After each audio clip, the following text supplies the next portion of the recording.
welcome to the October 7th council meeting. If you'd please stand, Councilmember Comstock is going to lead us in the flag salute. Thank you, Mayor. Ladies and gentlemen, will you please join me in saluting the flag of our nation. Ready? Begin. I pledge allegiance to the flag of the United States of America and to the republic for which it stands, one nation under God, indivisible, with liberty and justice for all. Thank you, Karen. And you may be seated. We have a special recognition this evening. Before we continue, it's with a very heavy heart that I share the passing of Planning Commissioner and Chino Youth Museum board member Steve Lewis. Steve was a proud Chino native and a graduate of Chino High School. He went on to attend Mount San Antonio College, where he earned an Associate of Science degree in Business and Computer Science. Steve dedicated more than 2 decades of his life in service to our city. He began serving on the Community Services Commission in 2002, where he spent 4 years improving the quality of life for our residents. In 2015, he joined the Planning Commission, later serving as chair in 2018 and 19. Steve also gave over 22 years of service to the Chino Youth Museum Board, holding every executive position and serving as president since 2017. Steve was a familiar presence around the city, whether celebrating the holidays with his family at the Chino Youth Christmas Parade, lending his voice as MC at the Youth Museum's 5K, or coaching Chino American Little League, where he volunteered for 3 years. He was compassionate about serving the Chino way of life and took pride in thoughtfully contributing to decisions that would shape the city's future. Beyond his public service, Steve built a respected career as an IT professional. He worked in the field for more than 20 years, most recently serving as lead IT support coordinator at KOC Construction for over 7 years. Through all of these roles, Steve left an indelible mark on Chino. His leadership, sense of humor, pride in our city, and devotion to family and community will not be forgotten. On behalf of the City Council and the Chino community, we extend our deepest condolences to Steve's family and friends.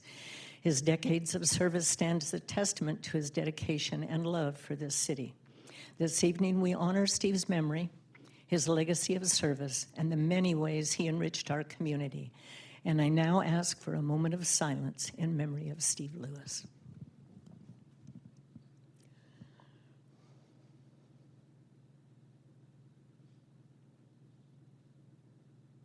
Thank you very much.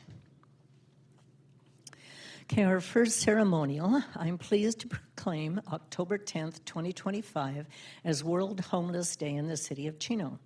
I'd like to call up Carrie Franco, our Community Services, Parks and Recreation Supervisor, and members of our Homeless Outreach Team and members of our Chino Police Department Quality of Life team to the front, please.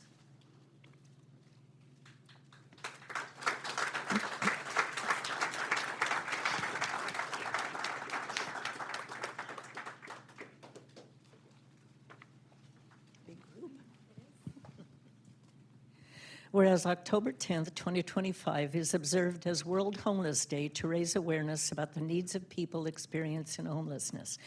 The initiative highlights opportunities for individuals, organizations, and communities to engage in efforts to address and respond to homelessness. Various circumstances can lead to financial hardships that often result in homelessness.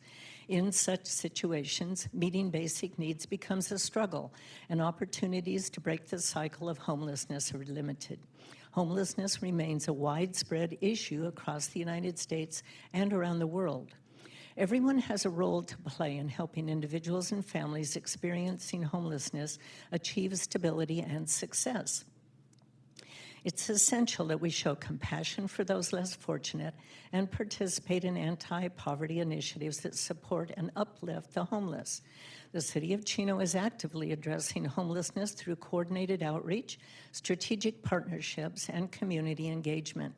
collaborations with San Bernardino County Services, including the Department of Behavioral Health and the City and School District's HOPE programs, have further advanced the city's mission to meet individuals where they are and support their transition into permanent housing. And whereas in the past fiscal year alone, the Community Services, Parks and Recreation Homeless Outreach Team and the Police Department's Quality of Life Team have committed over 1,290 hours to assisting clients, cleared 34 encampments, served more than 220 individuals, and successfully helped 41 people exit the streets. Now, therefore, I, Eunice Emuloa, Mayor of the City of Chino, do hereby proclaim October 10th, 2025 as World Homeless Day in the City of Chino and urge all citizens to acknowledge the needs of the less fortunate in our community and support the private and public nonprofit organizations committed to addressing those needs. Carrie, would you like to say a few words? Yes, good evening, everybody. Mayor Ulloa, members of the council, thank you so much for recognizing World Homeless Day with this proclamation. It's so appreciated. I stand up here this evening with an amazing team. We have our homeless outreach team and our quality of life PD team. We also have our Hope case managers that are addressing needs as well. Without these individuals who are dedicated and compassionate, we wouldn't be able to serve our unhoused clients, individual and families, as well as we do. Thank you all. We appreciate you greatly. I'd like to pass it off to Corporal Wright. He's going to say a few words about the Quality of Life team, and then we have a video we'd like to share with you featuring what the team is doing in their action. Thank you, Mayor. Thank you, Carrie. Thank you, Council. And then really, thank you, community. This is a fun team to be part of. Not only is this part of the best police department, in my opinion, this is actually some of the best problem solvers in this area, because such a tender, unique situation of homelessness, there's no one answer. And so with the mantra that people matter, it's a figure it out. Let's start from scratch. What's worked in the past, what's going to work now. And so these people up here take the time nonstop to figure out each separate, unique problem. And so it's kind of a very proud moment of me too, to join these guys and say thank you to you guys as well for supporting us. A lot of people are always asking, how can we donate? And that's Carrie. Whether it's gift cards, bus tickets, meal coupons, whatever it is, we take all of those, and Chino is one of the best places to do this job. So thank you, guys. And we'd like to roll the video if you don't mind.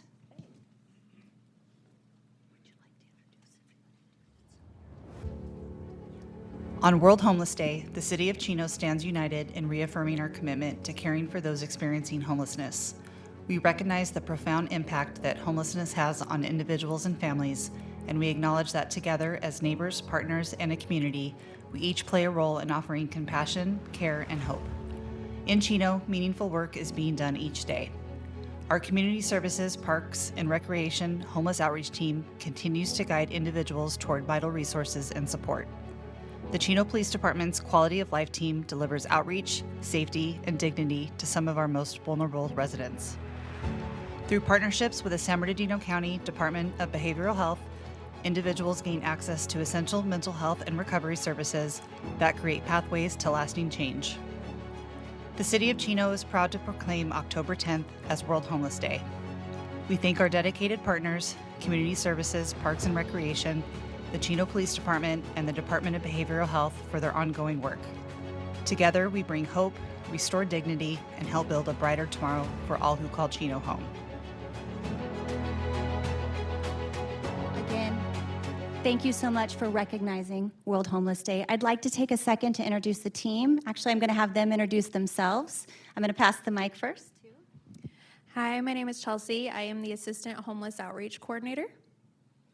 Hi, my name is Desiree Barraza. I'm a social worker with the Department of Behavioral Health. Hi, my name is Jose Soto. I'm the Homeless Outreach Coordinator. My name is Alex Cisneros, a probation officer at the County of San Bernardino. My name is Relina Corsaro. I'm also a social worker for behavioral health. Alex Wright, Corporal with Chino Police Department. Monica Ramirez. I'm one of the members of the Quality of Life team. Tyler Scott, and I'm an officer with the Quality of Life team. Rob Franks, I'm a sergeant with the Quality of Life team.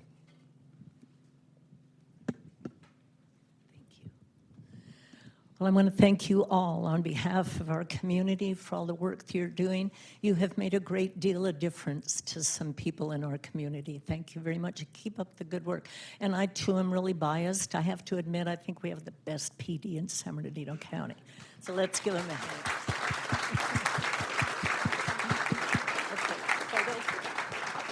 Okay, come in, because she needs a photo.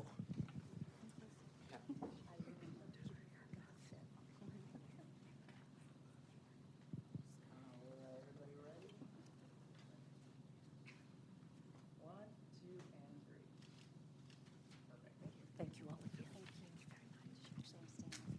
Yeah, you stay here, Carrie. Okay, next, I'm honored to proclaim October 2025 as Domestic Violence Awareness Month. I'd like to also call up Pat Bell, Executive Director, CEO of the House of Ruth. Hi, Pat. Okay. And the proclamation reads, whereas 41% of women and 26% of men have experienced contact sexual violence, physical violence, or stalking by an intimate partner during their lifetime and reported a related impact. Domestic violence is not confined to any group or groups of people, but crosses all economic, racial, gender, educational, religious, and societal barriers, and is sustained by societal indifference. The crime of domestic violence violates an individual's privacy, dignity, security, and humanity due to the systematic use of physical, emotional, sexual, psychological, and economic control and/or abuse. About 16 million women and 11 million men who reported experiencing intimate partner violence in their lifetime said that they first experienced it before the age of 18. Victims of violence should have access to medical and legal services, counseling, transitional housing, and other supportive services so they can escape the cycle of abuse. The House of Ruth provides life-saving domestic violence services for residents of Los Angeles and San Bernardino counties. And the City of Chino works closely with the County of San Bernardino to offer Choices Batters Treatment, a court-mandated program to help individuals identify and manage anger issues. And whereas the City of Chino is committed to working in partnership to increase public awareness of domestic violence and to eliminate it through prevention and education. Now, therefore, I, Eunice Miloa, Mayor of the City of Chino, do hereby proclaim October 2025 as Domestic Violence Awareness Month and urge all citizens to work towards the elimination of domestic violence in our community. Again, thank you for recognizing Domestic Violence Awareness Month. It's much needed. It's unfortunate that we have to have a month recognizing this.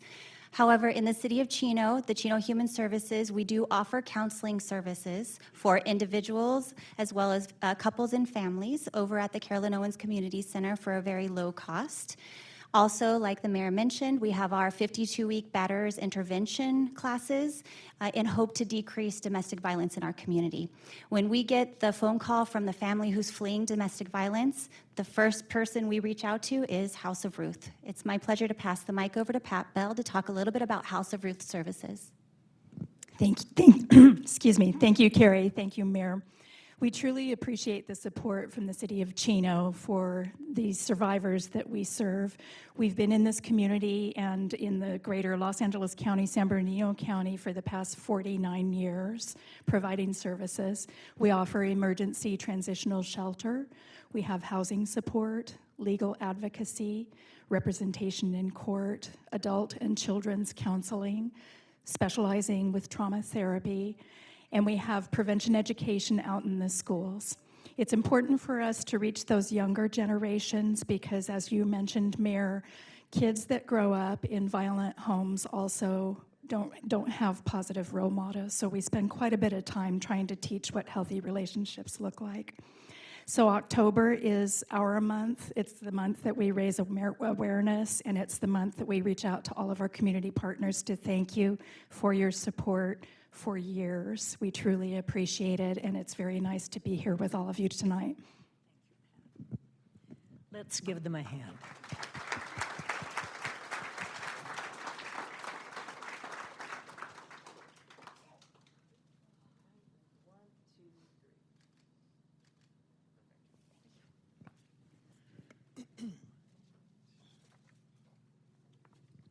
Okay, next, I'm pleased to proclaim the October 2025 as Community Planning Month. Will the Planning Commission Chair Jimmy Alexandris and the City of Chino Planning Commissioners who are here tonight please join me up front?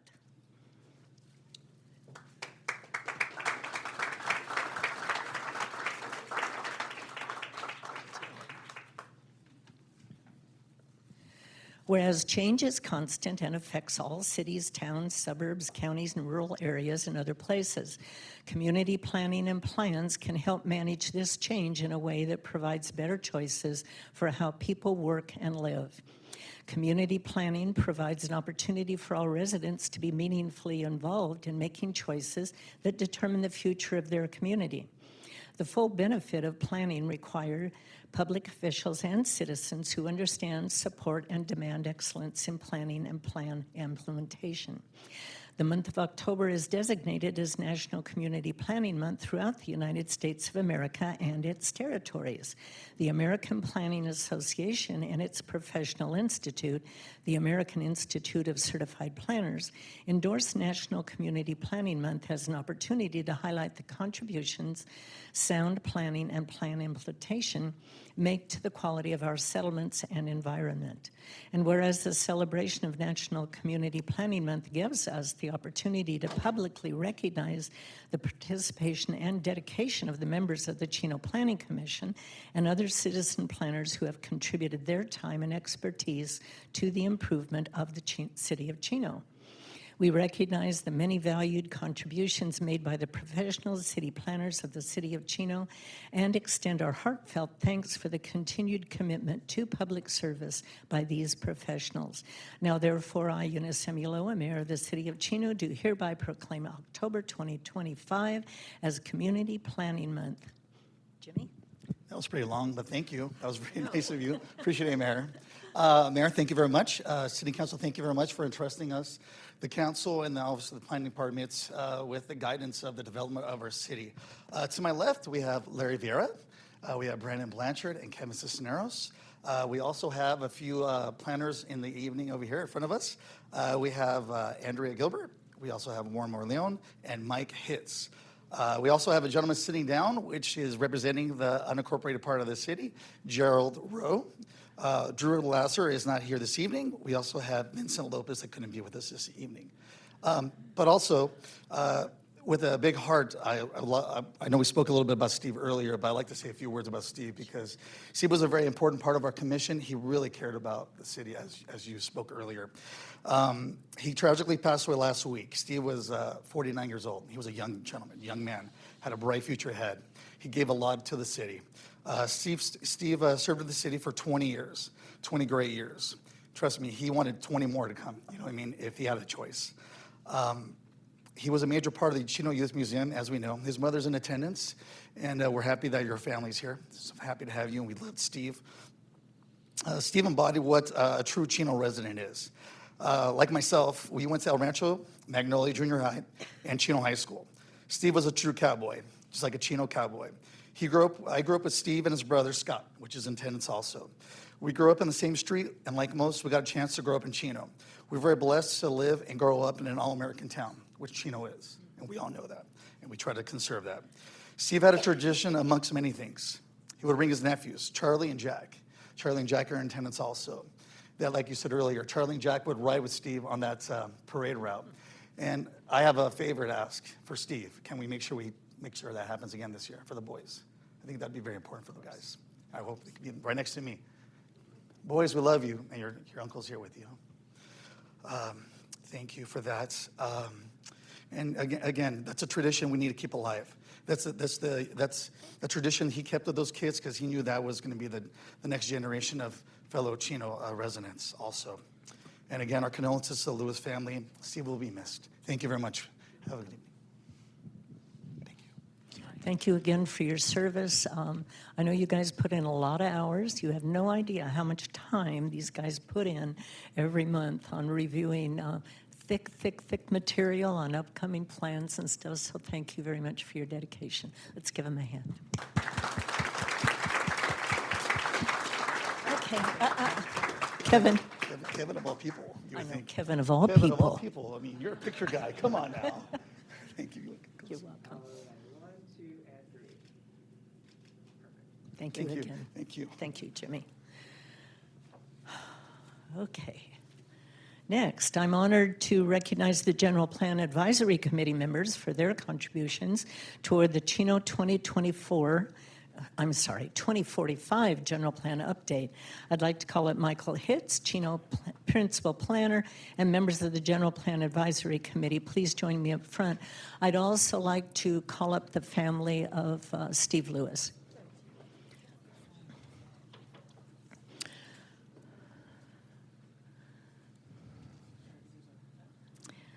Mike, can you tell us, where are you? There you are. Where did you go? Tell us a little bit. Certainly. So about a month ago, the council here adopted our 2045 general plan. General plan is a required document from the state, and this guidebook is for the next 20 years and how the city's going to grow and develop and thrive. And a part of that process of the general plan was we had a lot of outreach to the community. We went to all kinds of the parades and events and got a lot of feedback from the community, but we also wanted to make sure that we got direct feedback, one-on-one, sitting down with members of the community. And these are the folks you see here as our General Plan Advisory Committee. You know, some of them are commissioners, some of them are involved with the Historical Society, Little Leagues, sports, lifetime residents, some are newer residents. So they really got a lot of really great feedback and input, and we would not have been able to get the document to where it was without that. We met 9 times over 3 years. So they really dedicated a lot of time and effort into helping us get this general plan adopted. So I really appreciate that. Fortunately, Andrew Hill, our consultant, couldn't be here tonight, but we wanted to make sure that we were able to recognize the advisory committee tonight. So. Okay, and I have certificates, and they read, Certificate of Recognition, person's name, the City of Chino thanks you for your contributions to the General Plan Advisory Committee, or GPAC, and dedication to the Chino community. First one I have is Linda Flathers. And then we have Dave Freewing. Oops, Dave's not here. I'm going to end up dropping these, I just know it. Dave. Neil. Brandy Jones, not here. Harvey Luth. He's also on our fire board. Bobby Martinez. Sherry Rodello. Is a Irene St. Esteban. Darian's not here. Larry Vieira. And we have one for Steve's family. Thank you very much for coming this evening. Let's give them a hand. They put in a lot of effort.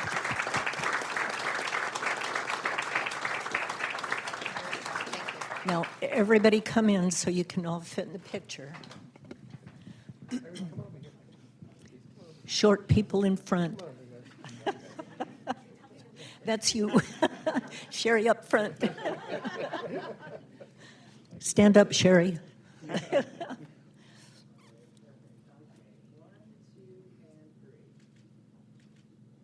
Thank you all again for all the hours that you spent.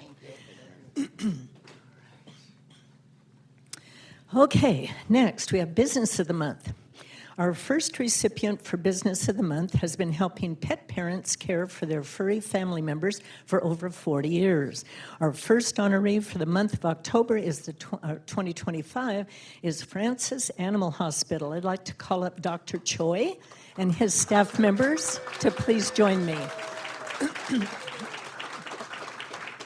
You have staff members? You have staff members you would like to come up too? Okay, come up, staff members. Oh, one, okay. He's my general manager. Oh, okay. Francis Animal Hospital is a small but mighty business that takes pride in providing quality and affordable care to our community. Dr. Choi and his staff understand the financial difficulties that can arise when a pet is in need of veterinarian care and aim to ease that burden.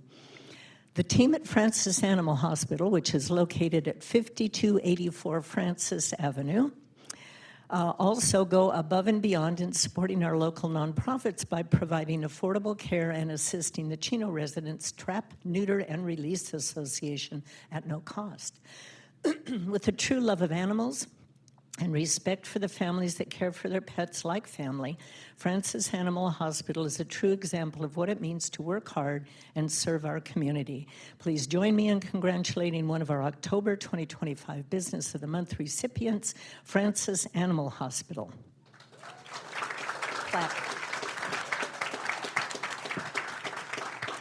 I'd like to present this plaque to you, which reads, "Congratulations to Francis Animal Hospital, October 2025, Chino Business of the Month. The City of Chino thanks you for being a part of the Chino community." Dr. Choi, and would you like to say a few words? Yes. I really appreciate that the city of Chino. I have been practicing as a veterinarian almost more than 40 years.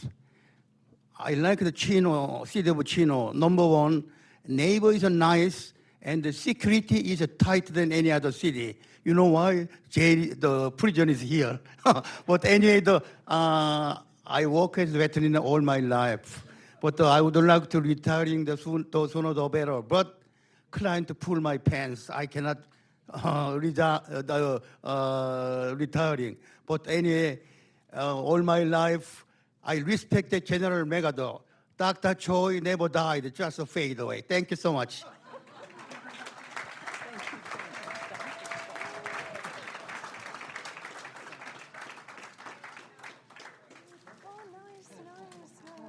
Come up. Get in the picture too. Come on.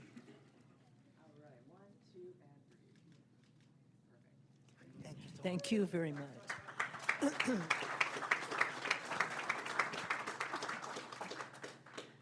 Unfortunately, our next Business of the Month couldn't be here this evening, but I'm pleased to also recognize Bevy Beans Coffee, located at 4735 Riverside Drive, as one of our Businesses of the Month. Unfortunately, they couldn't be here, but we will call them here for at another council meeting.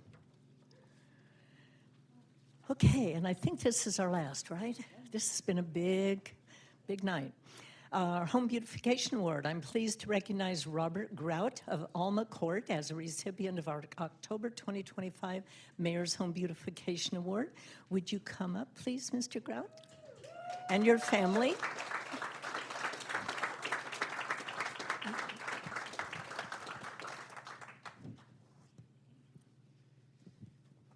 We have a beautiful picture of your home.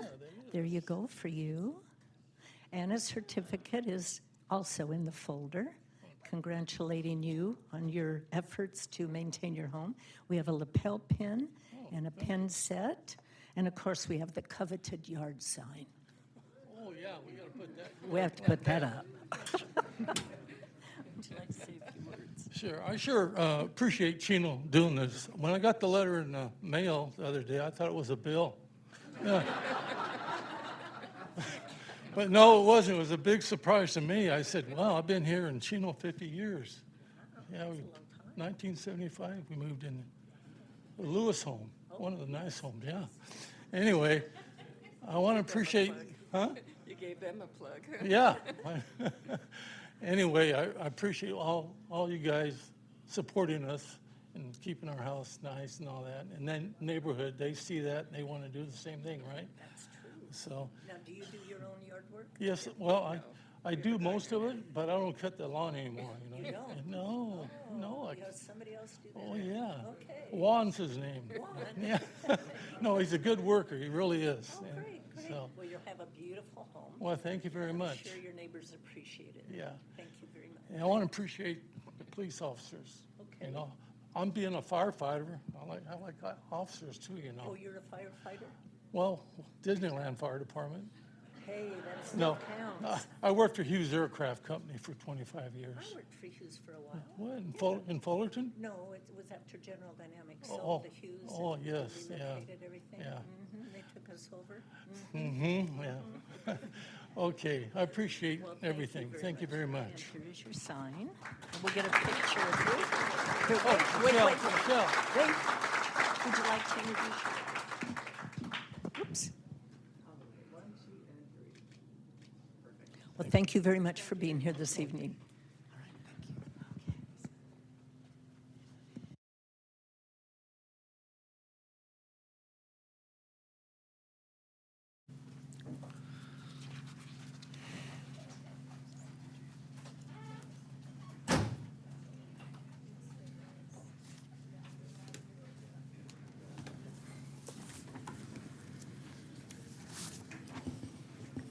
Okay, prior to the beginning of the council meeting, we did have a closed session, and I'd like to ask our attorney to give us the report out of that action. Thank you, Mayor, members of the council, and all of those present. The City Council met in closed session as announced by the mayor and held a discussion on the following items with the following reports.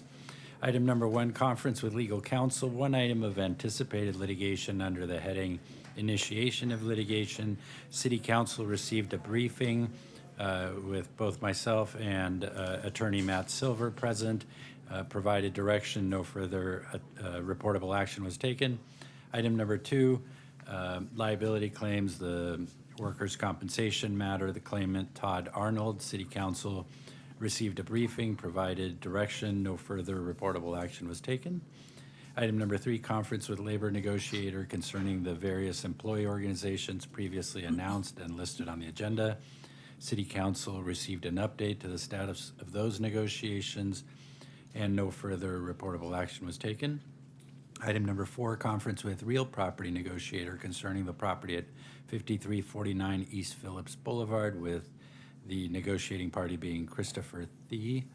And under the negotiations were price and terms of potential acquisition. The City Council received an update to the status of those negotiations and provided direction, no further reportable action was taken. That concludes the report, Mayor. Thank you. Thank you very much. City Manager Wright, do we have any additions or revisions to the agenda? No changes, Mayor. Thank you very much. Next on our agenda is public announcements. First, Halloween is just around the corner, which means it's almost time for our annual Halloween Spooktacular. Join us on Friday, October 31st from 4 to 9 p.m. at Ayala Park for a night full of frighteningly fun activities for the entire family. This year's Halloween Spooktacular will feature a costume contest, carnival rides, live entertainment, a tot lot, food vendors, a spooky maze, and so much more. Join the fun. For more information, visit cityofchino.org/Halloween.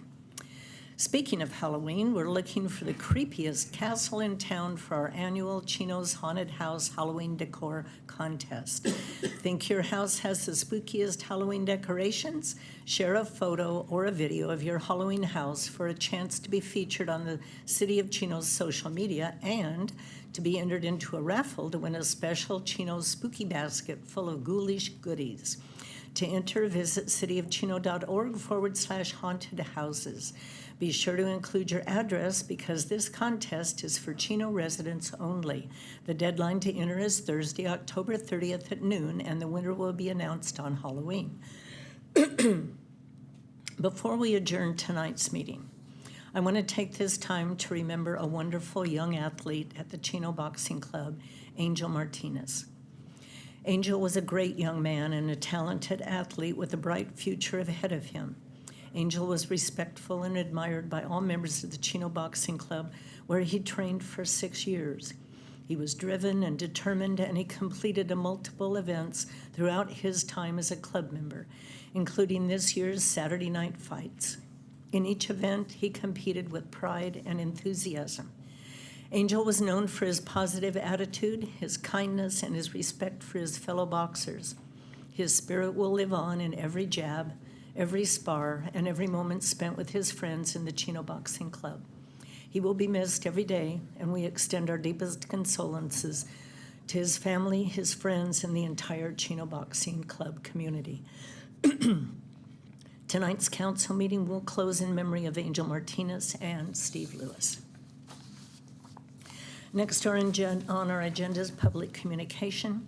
This is the time and the place for the general public to address the City Council about subjects that do not appear elsewhere on the agenda. Due to council policy and Brown Act requirements, action will not be taken on any issues not on the agenda. Ordinance number 97-08, Chino Municipal Code Section 2.4.090, limits speakers to no more than 5 minutes in which to address council, except as provided under Government Code 54954.3B2. Excuse me. If more than 3 persons speak to address the same agenda item or the same subject matter, the mayor may establish a maximum period of time not to exceed 30 minutes. I will first call on our written request to speak and then open it up for anyone who did not fill out a request. Our first written request to speak is from Pastor Mike Spradlin. He's going to lead us in a word of prayer, and I invite all of you who would like to join us to please stand. Thank you, Mayor, Council.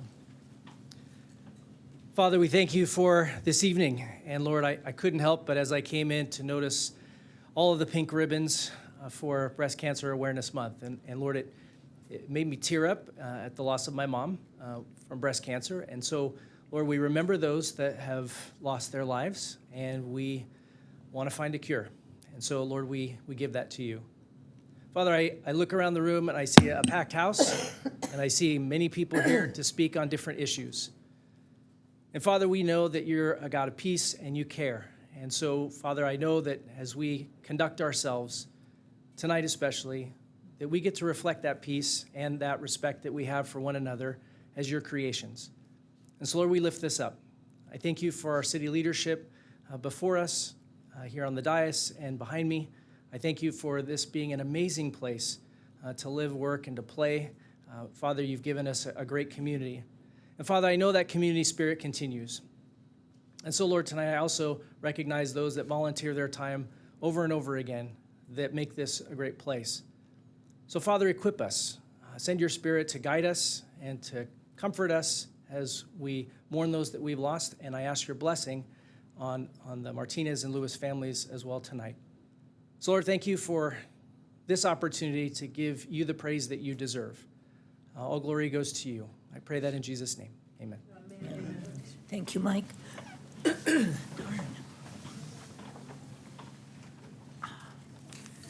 Okay, the next written request to speak is Linda Flathers, Chino Valley Historical Society, the Harvest Festival, and invite the council to and public to the Harvest Festival on Saturday. Members of the council, as president of the Chino Valley Historical Society and on behalf of my board of directors and members, I'd like to invite you, the council, and the members of the community to attend our 4th annual Harvest Festival, which will take place at the Old Schoolhouse Museum and Barn, which is located at 11th and B Street, on this Saturday, this coming Saturday, the 11th of October, from 10 in the morning until 2 p.m. There will be lots of games and crafts. The public will have the opportunity to view the Old Schoolhouse Museum. There'll be fresh popcorn and other kinds of refreshments available. So we hope that you'll come out and join us and have a fun day at the Old Schoolhouse Museum. Thank you. Thank you very much, Linda. Next written request is Mo Mendoza.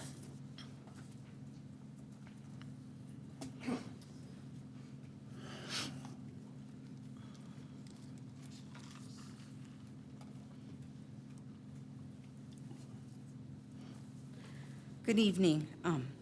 I am here to respectfully request continued attention and support regarding several ongoing concerns related to the ARC.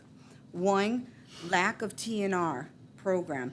There is still no active TNR program being provided by the ARC. This has significantly impacted local rescuers and community TNR volunteers who desperately need this to manage cat populations effectively. I am again requesting your assistance in making it known that residents of your city are asking for a fully implemented and accessible TNR program. Such a program is vital for all cities that fall under the ARC. 2, local veterinarian assistance for TNR. I also ask the City of Chino consider reaching out to local veterinarians to explore whether they could assist free TNR services. It never hurts to ask. Sometimes a simple outreach effort can lead to cooperative partnerships. Not trying limits our ability to reduce the overpopulation of community cats and help vulnerable animals in need. Transparency in meeting accessibility. Lastly, I would like to raise a transparency concern. The ARC doesn't videotape their meetings, even though they take place in the Ontario City Hall Council chambers. where full video capability exists. Recording these meetings would allow community members who cannot attend in person to stay informed and engaged in the decisions being made regarding animal welfare and animal control issues within the cities that the ARC services. If the City of Ontario is unwilling to videotape the ARC meetings, I am respectfully requesting the City of Chino to consider allowing the ARC meetings to be held in the City Council chambers, where meetings are recorded and made publicly accessible for transparency. I would like the same thing that this City Council does for their community. I would like the same thing done for the ARC, to be able to watch those meetings when I'm not able to attend. And unfortunately, that's not happening. They have the man there to run the system, but they don't record. So, and for transparency issues, I really believe those meetings need to be recorded. Thank you for your attention and for continuing to support transparency, humane care, and responsible animal management in our community. Thank you. Thank you, Mo. Next written request to speak is Terry Carver.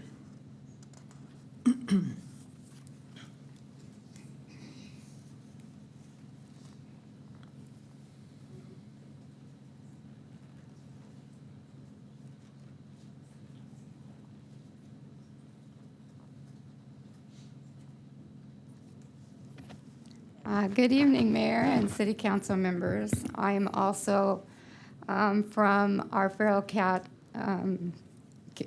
organization. We have been TNRing here in Chino, and I see the questions were asked. We go out in the evenings, we catch the feral cats, we take them in and get them fixed, and then return them, and that will decrease the overpopulation. It's going to take forever, but little by little, we are making an impact.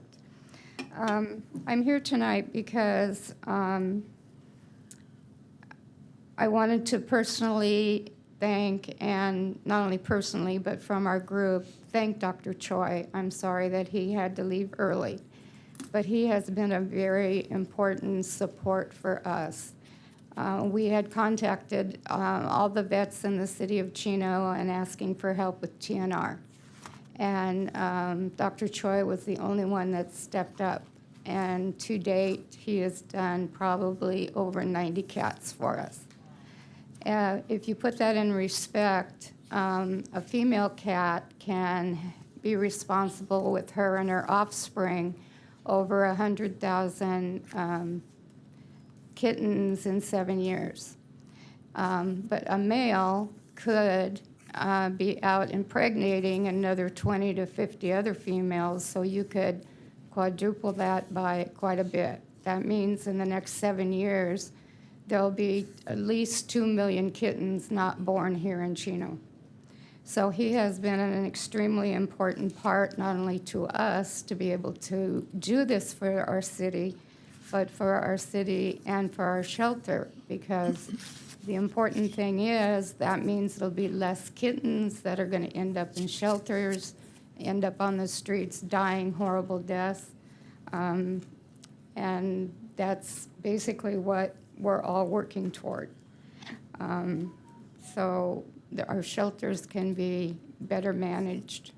All right, thank you. Thank you, Terry. And next is Donna Marchese.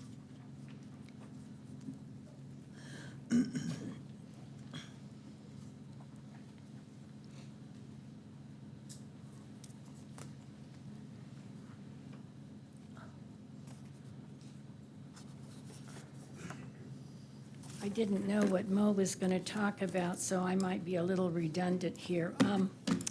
Good evening, Mayor and City Council. September of 5th, 2023, Terry and I introduced our feral cat catching group to the City Council. September 2023, Nicole Bresciani from IVHS reported to the City Council, her annual report, I guess. Not one council member mentioned any problems or complaints. I just watched that video. There was nothing said to her about bad service.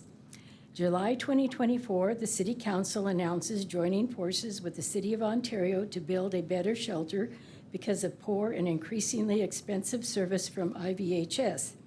I suggested to you then, since you were entering into new territory, that you contact Best Friends Animal Society in Utah, Upland and Rancho Cucamonga Animal Shelters for guidance.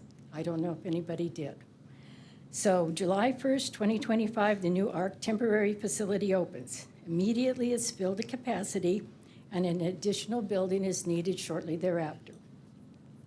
Shortly after opening, I know of 2 people turned away with feral kittens. They were full, they weren't taking any more. So didn't ARC look at IVH's stats to determine how big of a shelter they were going to need and what they were taking on? They took on half of her responsibility, 5 out of 11. This is something I got. They tell all of us what they do. So you should have known what you were taking on. It just seems kind of like the planning wasn't real good. That's in my eyes. Feral Cat Friends, that's our group, tried to help ARC in several ways. We told them from the beginning that the name West End Animal Services Agency was too close to West End Animal Shelter. That got changed. We offered information for a mobile TNR van who has never heard from ARC yet. We just talked to Volwec today about it again, so hopefully they will talk to this gentleman. We offered to help rewrite TNR instructions for ARC's clients because they aren't accurate. Terry's working on that. I'm concerned about the animal care knowledge of the ARC board. That's my opinion.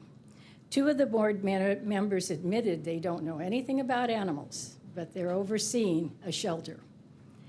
So I know I was on the board of West End Animal Shelter, and I wouldn't take on that task. I don't know that much. Each city's website has different information about ARC. You put in ARC, and it comes up Ontario, Montclair, Chino. Ontario's website promoted an adoption special in August at ARC, but Chino and Montclair's did not. Montclair's website had veterinarian assistant resources, but Chino and Ontario's did not. So what I see on Chino's website isn't what my friend in Montclair sees or my friend in Ontario. So we're talking, and we're not talking about the same things.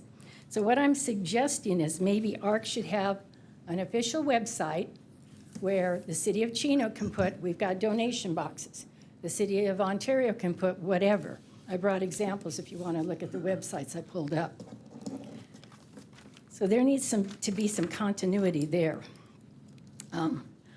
Once again, ARC board meetings need to be recorded so we can go back and review what was said. They ramble things off in 10 or 15 minutes, and then we're trying to write down who got what position, who got what, this, whatever. So if you could help to get that done, that would be nice so we can have some material to refer back to. I'm going to burn some bridges on this one. I saw a lot of bad mouthing at the first ARC meetings I went to about Inland Valley. But it seems like Inland Valley has taken the higher road. They have transferred some dogs to another shelter up north, right? Did they help with that horse that was loose with a horse trailer? And they're still letting us use them for TNR on a bulk instead of just one-on-one. So they're helping out a lot. And when I called ARC the other day to ask about TNR, they referred me to Inland Valley. We don't have a program called Inland Valley. Interesting. That's not good. So we're helping an older man, I've got 30 seconds, that ARC gave a citation to. You've got too many cats, here's some resources, goodbye. You can tell by looking at the house, this guy's got more problems than cats. He's got an 86-year-old mother in a house that reeks of urine. We're trying to help him meet the deadline to get the cats caught and fixed. ARC needs to go above and beyond a little bit and try to help people instead of go, here's a citation, here's some information, figure it out. My time is up. Well, Donna, thank you for your suggestions. You always come up with good ideas, and I'm sure Kurt will follow up. Like I told my boss, I try not to just come up with a complaint, but maybe a solution. So, okay, thank you. Do. Thank you.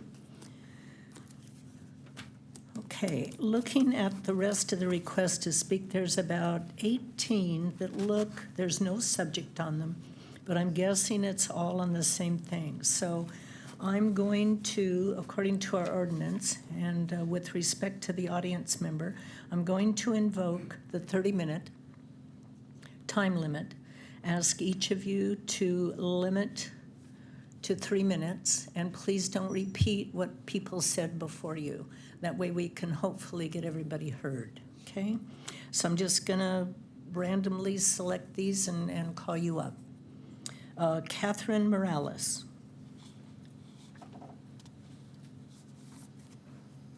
I did put a subject. My subject is public safety. Okay. Hi. Good evening to my beloved city of Chino. My name is Catherine Morales. I grew up in Chino, and I have deep roots in the Chino Valley. I was baptized and confirmed at St. Margaret Mary's Catholic Church. I graduated from Don Lugo High School, and my family has lived here since my grandfather was forced to attend the segregated D Street School for Mexicans on Monte Vista. My uncle was the first elected mayor of Chino and served as a California state senator for over 20 years. So when I say I know this city and its history and am deeply entrenched in the community here, you know I mean it. I've watched Chino change over the course of almost 40 years, from a thriving multicultural landscape to a cradle of intolerance, forced assimilation, and fear. I went to elementary school in Chino Hills with classmates who spoke not just Spanish and English, but Tagalog, Vietnamese, and Korean. I grew up eating pho, mariscos, and tabule. We have mosques, Chinese language schools, and Catholic ones, and this is the Chino my family fought for when they helped desegregate the schools and served on the city council. Diversity and inclusion were not optional back then. Now they're treated like bad words. By giving Pray Vote Stand a platform at Calvary Chapel, we are allowing Christian nationalism to take hold in our diverse and vibrant community, and I am urging the city council to reconsider. On its face, Christian nationalism sounds non-threatening, even aspirational. There's nothing wrong with being Christian, and we all love our nation. But there is a distinct political definition of this term. It's not an innocuous catch-all for being Christian in a nation. Christian nationalism is an integral arm of fascism, and fascism is not a boogeyman. Fascism is a far-right, authoritarian, and ultranationalist political faction characterized by dictatorial leadership, suppression of opposition, and enforcement of an ultra-conservative social hierarchy. If that sounds uncomfortable to you, it could be because you just recognized how closely related the Pray Vote Stand event and its speakers are to fascism. Perhaps you just realized that Christian nationalism is inseparable from the political ideology that was responsible for the Holocaust. The cities of Chino and Chino Hills are putting our citizenry, every single demographic that does not fall under a clean, white, evangelical umbrella, in very real danger. Dangerous politicians and propagandists like Ron Dermer, war criminal and unrepentant genocide apologist, are being platformed. He is Israel's Joseph Goebbels and will be remembered as nothing more than a mouthpiece courting acceptance for dead children. Chino's motto used to be the land where everything grows. Pastor Jack Hibbs, Calvary Chapel, and our city council ensure the only thing we're growing is tolerance for fascism. Pray Vote Stand is a hate rally, and hosting it is a blight on the Chino Valley that I love so much. Thank you.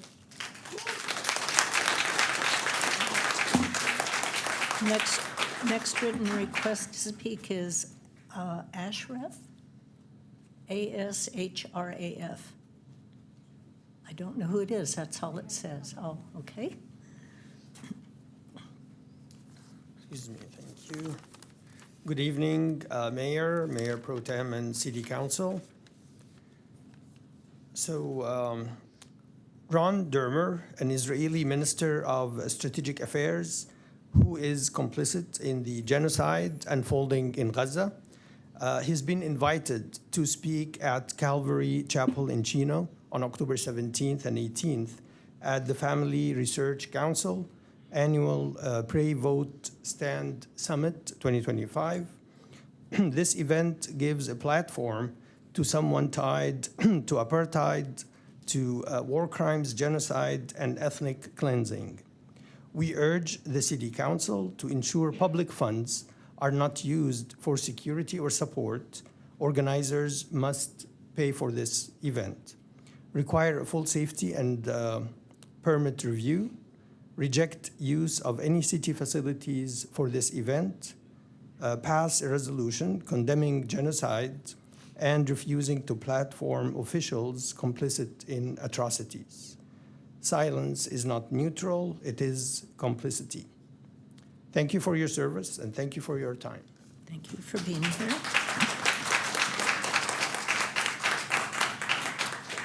Jasser, Jasser.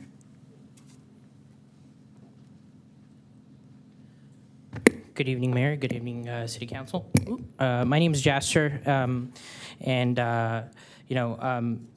I live right on the border of Chino, actually, in Chino Hills. We share schools, roads, values. I'm always always confused whether I'm in Chino Hills or in Chino. But I'm always around in town. My sales tax definitely goes towards the city, that's for sure. Also here to discuss Calvary Chapel. So here in Chino, I was actually even confused with Calvary Chapel, whether it was Chino or Chino Hills, but they're in Chino, and that's why I'm here. And as previous folks have mentioned, they've invited Ron Dermer. He's not American, he is the Israeli, which is crazy to me, the Israeli official Minister of Strategic Affairs. I don't know why foreign government is here making speeches and influencing our citizenry, especially ones that are complicit in genocide. So we're not here, or I'm not here asking you to take sides. I'm just asking you to ensure that Chino itself doesn't normalize or platform genocide. And there are three main asks I can ask. You might be wondering, like, what are we, City Council, what can we do? What do we have to do with this at all? It's a private event. Well, there are three things you can do that I've written down. So the first one is ensure, I don't know if this is actually a thing, if you could clarify, we'd appreciate, but require that Calvary Chapel, not us, not taxpayers, not my sales tax, goes towards covering any police or security costs for this event. The second thing, as also Brother Ashraf mentioned, order a safety and permit review for crowd control, parking, and fire compliance. And then lastly, pass a resolution condemning genocide and affirming that Chino will not host or participate in supporting officials complicit in crimes against humanity. Just to simply put it, taking a stand doesn't cost anything, but it does define who we are as a city. So I'd appreciate if you look into this. Thank you. Thank you, Pastor. Next is Mel. Mel, M-E-L. That's all it says is Mel. No? Okay. Alexis? Oh, okay. Good evening. I'm actually Romel, but I just abbreviated it. But good evening all. It's very lovely to be here. I just wanted to say to everyone here, please, I implore you all to uphold the Bill of Rights, not only for the members of our community, but everyone present. And it breaks my heart that those around me, my coworkers, my friends, they fear their own safety, not only in their own homes, but in their places of work, in leisure, or just trying to find peace. And I beg you all to please uphold the Bill of Rights and hold those accountable, jeopardizing our freedom and our identity as Americans. Thank you. Alexis? Hello. So I just have a story about my experience with Calvary Chapel. So I remember being a teenager, and I thought I was going to a youth group Bible study, but it turned out to be just, I don't even know what to call it, but just a lesson on Islamophobia. Like, they were just teaching me in that time at Calvary Chapel that Islam is a religion of violence and like hate. And they were also fear-mongering, saying, oh, you know, they're outpacing us Christians, converting everybody to Islam. So that is a form of fear-mongering and hate. And yeah, that is something unfortunate. Anyways, let me see, what else? So yes, the pray stand vote is not something that should be going on in the city because it does draw violence from the Christian nationalism and nationalists in the city and in neighboring cities as well. One second.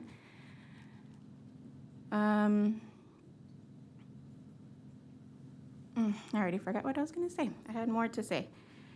But yes, I agree with what Jasser has said and the first speaker has said. I forgot what I was going to say. But yes, for the resolution, please, it would be nice to have a resolution that is against fascism, against genocide, right? There's a lot of politicians in power right now that are trying to make the word Antifa a terrorist call, which it is not. Anti means against, anti, against, fa, fascism. And I think, we should honor the anti-fascists that won in World War II to not, let fascism come to America. But I do think the United States has been fascist with its history of killing the natives of this land. So one thing that I believe is the United States doesn't give me my first right. I have my first right anyways, and I hope to always honor my right to not stand for the Pledge of Allegiance, because that is the First Amendment right of mine and everybody around me. Thank you. Next is Jessica O. Jessica O.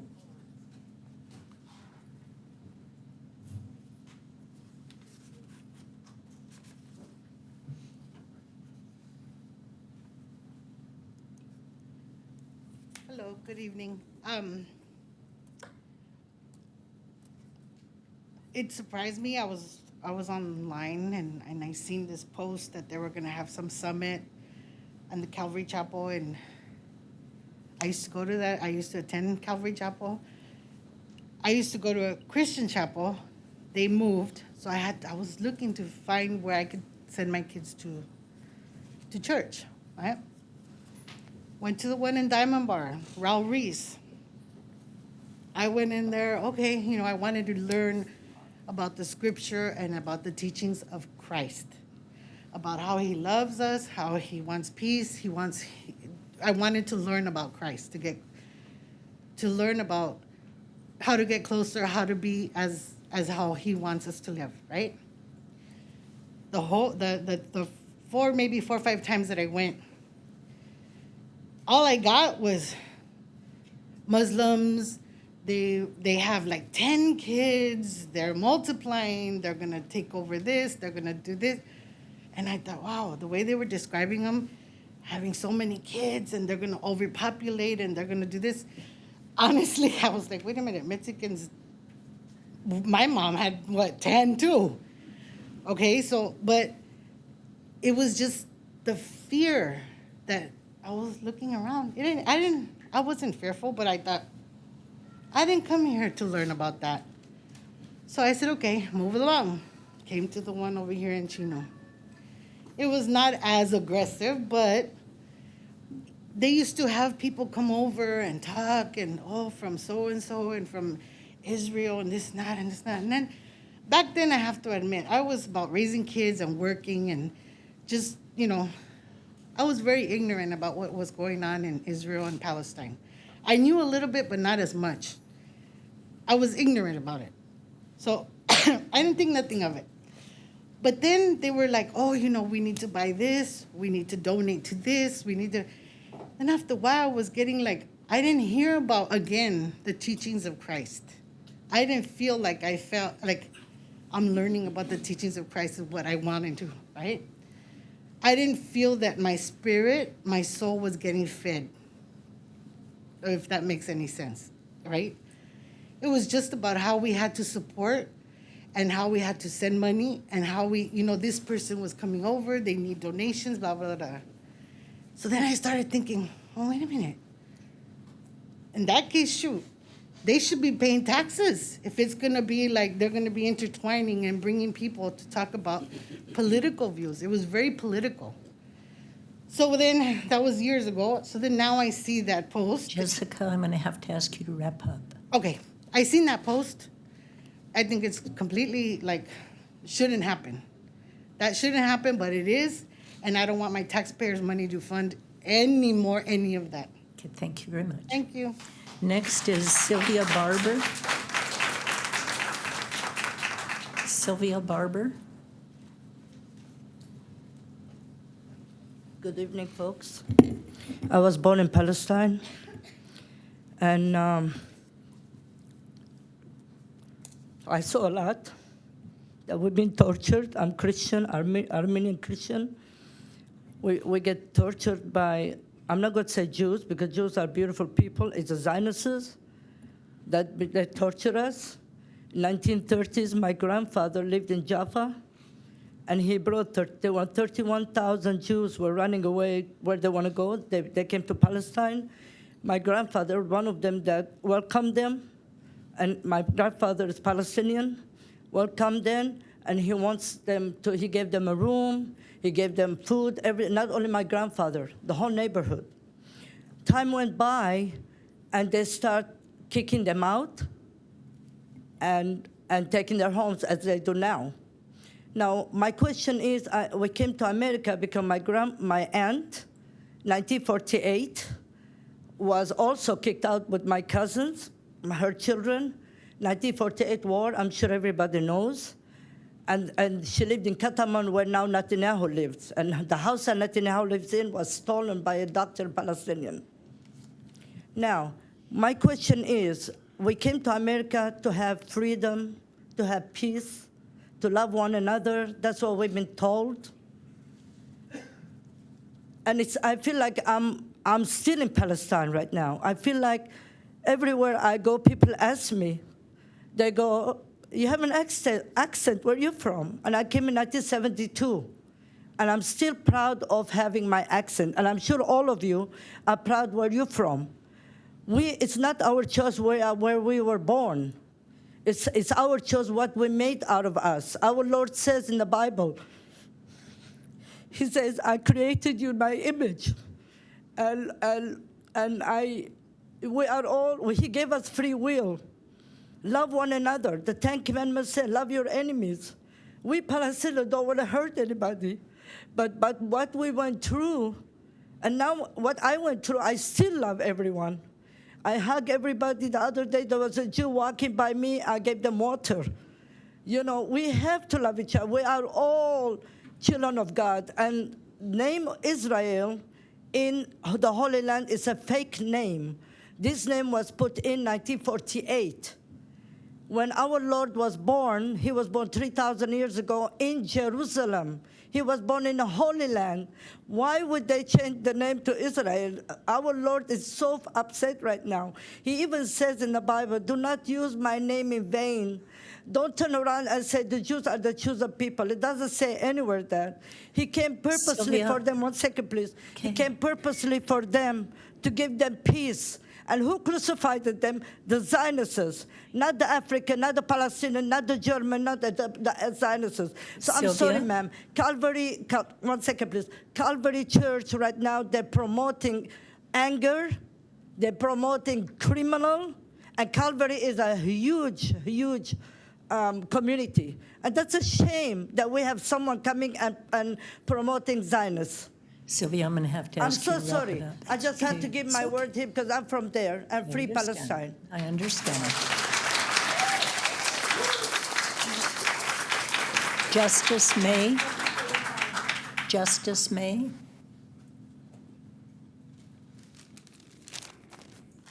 Hi, I'm Justice, and I'm here as a queer, trans, autistic childhood sexual and religious abuse survivor that cannot feel safe here with Chino Valley, allowing politicians, leaders, and other speakers with Calvary Chapel that would love to see me dead or never born by way of eugenics. This is absolutely disgusting. As someone who was raised by the exact type of people showing up for this hate summit platformed here in Chino Valley, It can be very traumatizing for survivors like me that know who they are behind closed doors. I was tortured, beaten, and mentally abused in the name of the same God these people have shown through their actions and words to worship, just for being who I am. It took me 30 years to escape the horrors I had to endure, surviving 2 suicide attempts within that time because I thought that was my only escape back then. To now see our government embrace the exact same abusive, hateful ideology is devastating. Fascist is how future history books will see those of you standing with or quiet about the atrocities we are witnessing every day. Anyone speaking against any of our human rights does not have a reasonable argument and should not be platformed like they do. All of you with any political power on any side of the political spectrum has had a part in letting arguments against people's human rights seem legitimate instead of standing against them for the hate they are. Do better, show your children and future generations better than what I had to endure from people who thought my human rights didn't matter either. Free Palestine.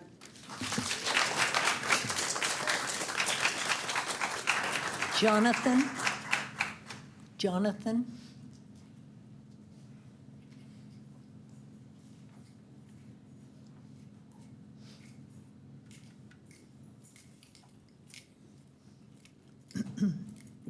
Hello? There we go. Good evening. My name is Jonathan. I will be submitting a public comment to the Chino City Council as a concerned citizen. Our country is currently in a state, our state, and our cities are currently facing an unprecedented time of division and volatile politics. Many of my immigrant, trans, Hispanic, LGBTQIA, Muslim neighbors and fellow citizens are feeling increasingly unsafe in the city of Chino and the broader Inland Empire area. The increasingly aggressive rhetoric of the Trump administration and the presence of immigration and custom enforcement is hurting and stoking fear for no reason other than the hateful anti-immigrant rhetoric on a land that is stolen from our indigenous citizens. The city of Chino and the council is complicit in this hateful rhetoric when it is platforming hateful groups and supporting the event Pray Vote Stand through the Calvary Church, which disgustingly takes a pro-Israel stance by hosting Ron Dermer, the Israeli propaganda minister, giving genocide and genocide apologists a platform for which the city is complicit in. As a concerned citizen, I want to urge and demand the city council to publicly condemn this hateful event at this upcoming summit. What kind of message does this send to our vulnerable LGBT immigrant and Muslim neighbors in the city of Chino? The presence of Christian nationalists, white supremacists, and genocide propagandists in public spaces demands oversight, not cooperation. Silence is an endorsement. You have a duty to protect your citizens. Shame on CVUSD, shame on Sandra Jha, and free Palestine and free all oppressed people. Thank you for your time. Madeline Newman Rios. Madeline Newman Rios.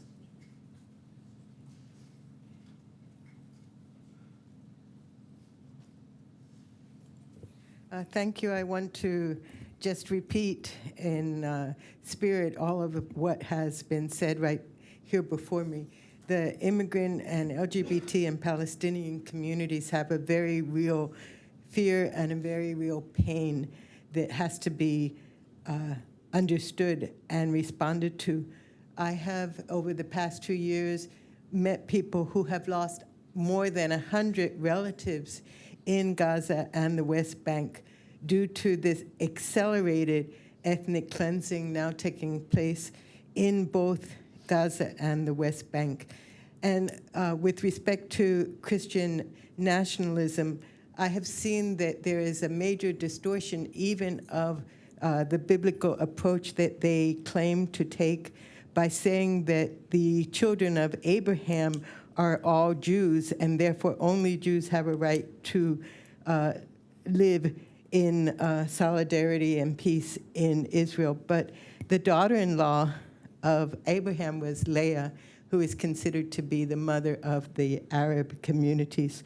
So I just want to call for the respect and protection of these communities as a Jewish American that I am. Thank you. The next is Rat. Unusual name. Rat. R-A-T?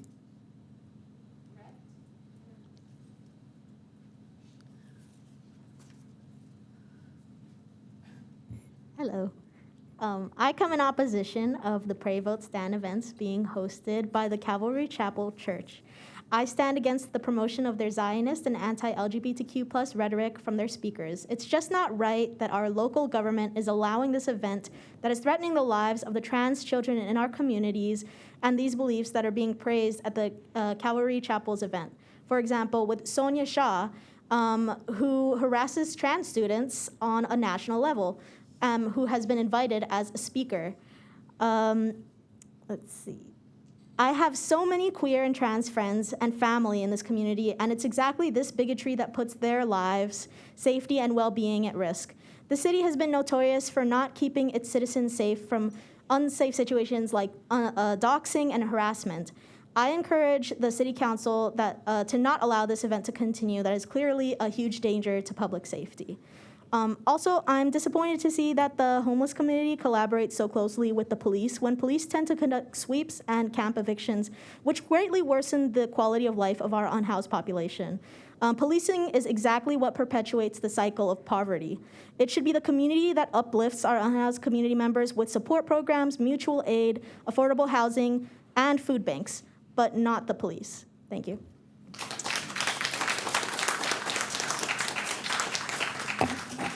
I think it's Anise Raymond, A-N-E-E-S. Did I pronounce that right?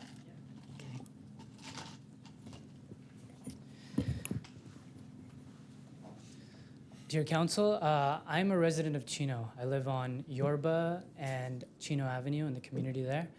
And I do really love the city, and I appreciate you all, for raising issues that you did about homelessness. And I love the city in a way where if I see something wrong, I also want to come and mention it for the betterment of the city. So, for example, one of the beauties of our country is we have freedom of expression.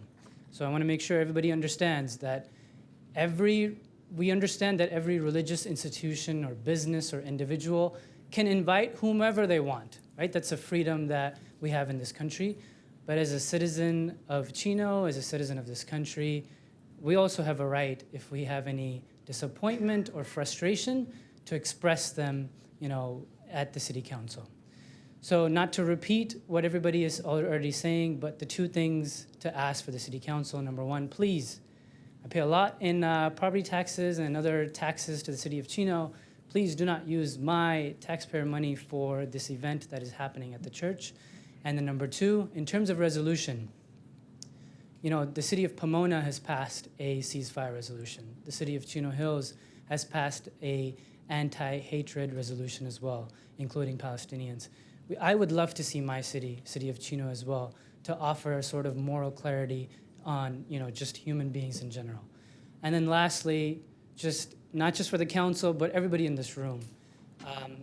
If you know the leadership of the church on a personal level, please, advise them. This is not a good decision they are making. This is not something that, the mayor in the next few weeks or in future years down the road is going to give them an award for inviting somebody from a foreign government. It's a stain, unfortunately, that will be on our beautiful fabric of Chino, and I really hope they don't have that happen. Thank you so much.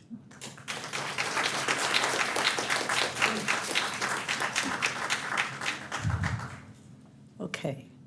A shawl or a shot, all, and I'm not even going to try to pronounce your last name. You're going to have to do that for me.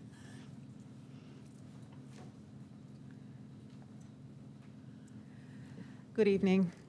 Can you pronounce your name for me? It's Ashat Al-Muqawama. Okay, that's worse than Uloa. Wow. Okay. Before I begin, I want to acknowledge that we are gathered on the unceded ancestral lands of the Tongva people, the original stewards of this land we now call Chino. I honor their enduring presence and their resistance to erasure.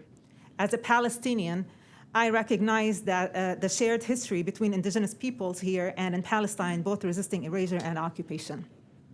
My name is Ashat Al-Muqawama, And I'm speaking today as a Palestinian American, a Chino resident, a small business owner, and someone who deeply cares about the safety of the future of this city. I'm here to speak out about the Pray, Vote, Stand Summit happening this month at Calvary Chapel.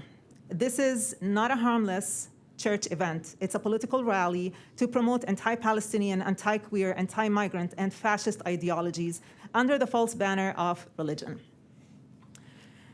Among the speakers is Ron Dermer, the Israeli Occupations Minister of Strategic Affairs, a representative of a government currently carrying out a genocide in Gaza and the West Bank. Since October 7th, over 600,000 Palestinians have been killed, including entire families, children, and newborns, homes leveled, hospitals bombed, over 270 journalists have been targeted and murdered. This is not freedom of religion. This is not free speech. This is hate speech. This is incitement, and it's fascism. I am the daughter and granddaughter of Nakba survivors, Palestinians forcibly expelled from their homes in 1948, never allowed to return. Today, in 2025, I feel unsafe in my own city because Chino is allowing a platform to those who glorify that same violence. And let me be clear, when you invite speakers to dehumanize Palestinians, attack queer people, vilify Muslims and migrants, you are not building community, you are building fear. We've already seen the city collaborate with ICE, targeting our migrant neighbors. Now we are watching it normalize violent Zionism and Christian nationalism. So I would like to ask the city, what is Chino doing to protect Palestinians, queer, Muslims, and immigrant residents? Will our tax dollars go towards protecting this summit while people like us are left vulnerable? I urge the city to take a stand and take an action because your silence is complicity. And Chino deserves better than this. Free Palestine.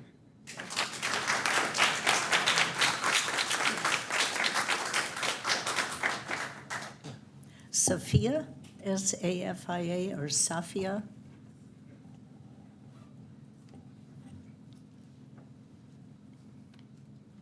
Hi, good evening. I just said I hope I'm not next. That was really good. So I'm just gonna mention my letter that I sent to the Champion newspaper with a few edits in addition. So here we go. As a concerned member of the local and broader community, I strongly object the expected visit of Ambassador Ron Dermer to Calvary Chapel, Chino, where the Pray, Vote, Stand Summit is being hosted October 17th and 18th. Mr. Dermer, who is on the speaker list, is not a neutral diplomat. He is one of the chief apologists for the Israeli regime, ongoing genocide, Holocaust, war crimes, ethnic cleansing, and apartheid policies against the Palestinian people.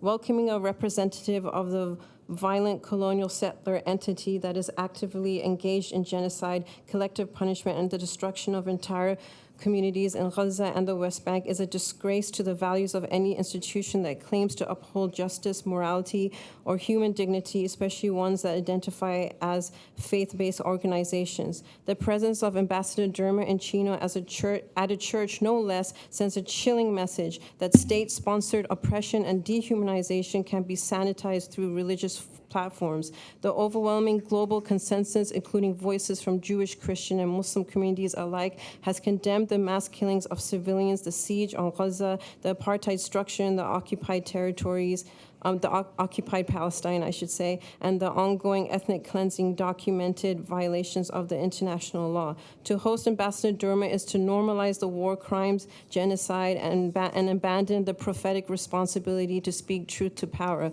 Also, it's abandoning the way of Jesus Christ, born in Palestine, who flipped tables to protest against corruption within sacred walls and exploitations of worshipers with propaganda. We call on the people of Chino Hills and Chino to raise their voices against the visit and to stand on the side of truth, justice, and liberation. We can't have any peace without the liberation of the Palestinians and all oppressed people first. We need to have liberation first, not peace first.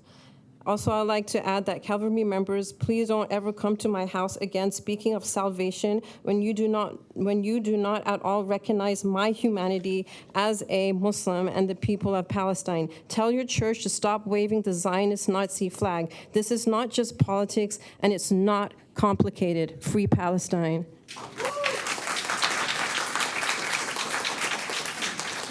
Okay, we have now Mayor. exceeded the 30 minutes. It looks like there are 6 more requests to speak. You know who you are because I haven't called on you. If you have anything additional to say, new, please raise your hand and give me your name. Okay, come up, because I'm going to ask you to please not repeat what's already been said. And did you fill out a slip? I did. Okay, your name, My please? name is Peter Atwood.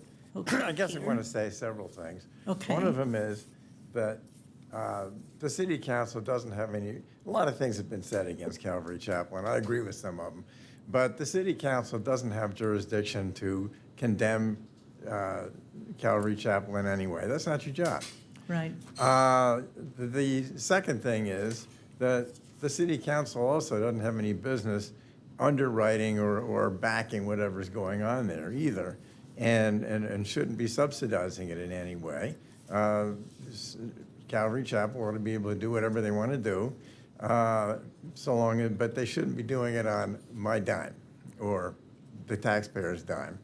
And certainly they deserve the police protection which they need in order to keep people from doing things to them, but they shouldn't expect they shouldn't get any extra help in that regard. Also, if in fact the city is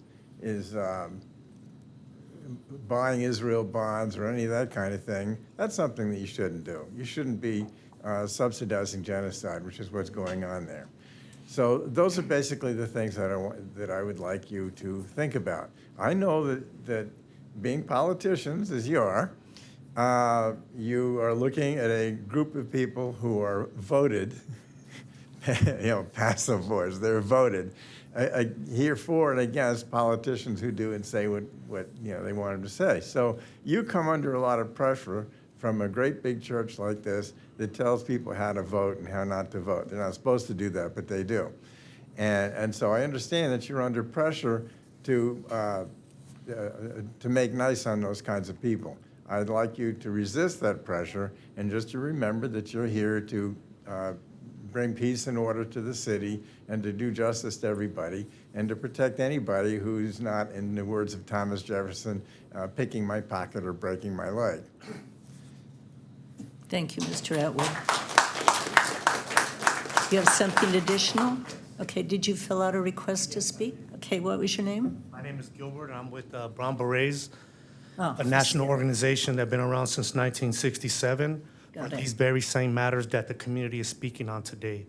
I come up here because I work in the community in behavioral health. I work as a substance abuse counselor and a crisis intervention specialist, and I'm also an active community member that speaks on these issues. And I look up and I see the words up here: commitment to our community, integrity and accountability, fiscal responsibility, partnership and teamwork, innovation, communication and engagement. The same thing that you heard many of the people in here talking about. The thing is that we come to ask or to demand that this city and you in power, that you, in history, that you take a stand today. Because when I'm out there working with these people, they're scared. I asked them to come in here to speak, to come and have their voices heard, and they're scared to come in here. Some of them are scared because they're Muslims. Some of them are scared because they're considered immigrants, indigenous people on their own land. I'm indigenous. I'm from this land. So I know exactly what the atrocities have been done historically here. And I know that as a person that studies history, that when I look at the history that some of the issues that we're talking about today in this room are not new. These are things that have been going on. And when I read in the history books through my formal education, and when I see it's only a couple sentences or maybe a paragraph in history compared to what actually took place, such as what's going on now, our elders, our teachers, my ancestors. They teach us about the next 7 generations, that we make decisions off the next 7 generations that are coming. And I ask that you take those teachings because they match everything that's up there. And that you take those teachings that they teach to us and say, I'm going to take a stand in history and say, we're going to make a public statement and say, all these things that we talked about today are not okay. That way, when our next 7 generations look at your name, each of your names, and everybody sitting in this room, that they say, somebody made a stand and said something, and we're against what's going on. And that's why we're here. We ask that you listen to the community, and not just the ones that were here today, but the ones that can't come in here because they live in fear. People's mental health. I work at a crisis unit. I sit down during the intake, and they tell me why they're there, the symptoms they're experiencing. And I see the substance abuse, how it's used as a Band-Aid because they're not getting that treatment. I would love Sir, I'm gonna to ask go to work with that team that was up here today because I've never seen them out there. I'm going to have I'm to out ask there you to all the wrap time. it up. Thank you very much. Free Palestine.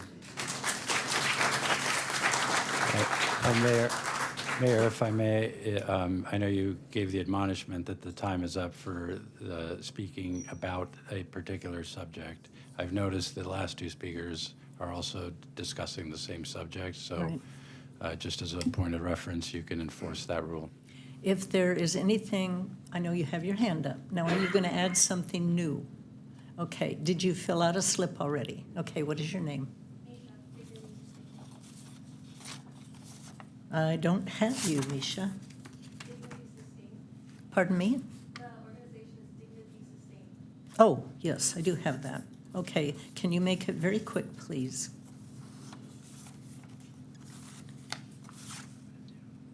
Good evening, and thank you for making the time. I'm not going to try to appeal to empathy. I'm going to talk about fiscal responsibility. Okay. I am a queer mixed Black woman and served in my community with my partner running a self-sustaining mutual aid for the unhoused community for about a decade in Pomona. We pass out clothing, hygiene products, resources, and administer Narcan for our neighbors in crisis. We don't take photo and video ops to actually preserve their dignity. And we are not a nonprofit specifically for what I'm going to speak on today, which is liability and accountability. I'm not here to appeal to empathy, but to speak pragmatically. What you may allow at Calvary Chapel affects our safety not only in the city, but as a domino for the rest of the country. I'm afraid if this passes without any pushback and with the resources of police officers, Chino will become a blight in Southern California, and the long-term effects will eventually affect your children and grandchildren. Ironically, domestic violence and homelessness are not ripples, but waves being encouraged from divisive political propaganda. The event happening at Pray Vote Stand is not a Christian sermon, but an accelerationist fear-mongering rally that ensures that shelters will have more business. For Pray Vote Stand, I question where the non-tax-paying church is getting the money for this.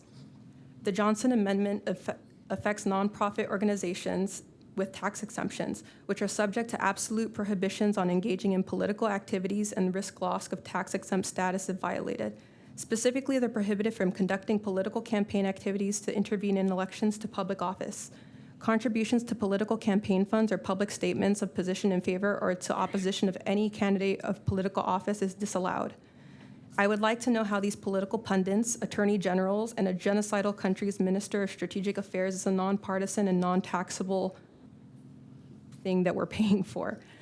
It's not lost on me the irony of speaking on Israelis' involvement in our city, especially on October 7th after Israelis bombed every Christian church in Palestine.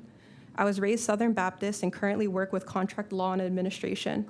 I poured through many sermons of Pastor Jack Hibbs, and there are endless sermons focused not only on partisan politics, but politics from Israel during both election cycles, both in 2016 and 2020, as well as other cycles from 1990 onward.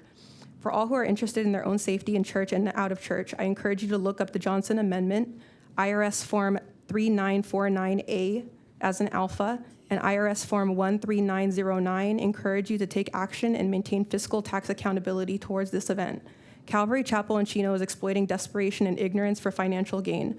If we remember anything from these past weeks, is that freedom of speech does not mean freedom of consequence. Be an actual Christian and ask yourself, would Jesus tell you to hate your neighbors? That's what Calvary Chapel is trying to instill in our neighbors. Free Palestine.